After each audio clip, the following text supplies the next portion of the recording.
Spreading awareness. For parents. To be honest, nagdadalawang isip talaga ako kung ipopost ko to pero dahil dumadami na rin yung hate, gusto ko na lang mag-spread ng awareness at makatulong sa kapwa for parents. Lately, napapansin ko sa mga online posts, lalo na sa mga forums at social media, grabe, yung hate na natatanggap ng mga for parents. Ang daming nagagalit kapag may aso o pusa sa public places, lalo na kapag tinuturing silang parang baby o tao. May mga nagsasabi pa na sana bawal na ang pets sa restos at malls. Ang sakit pakinggan. Gets ko naman yung point nila pagdating sa sanitation. Aminin natin, may ibang fur parents na OA din minsan yung pinapaupo.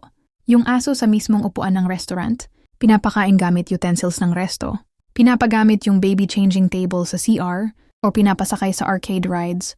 Honestly, medyo mali nga talaga niyon. Pero ang hindi ko gets, bakit kailangan agad online shaming?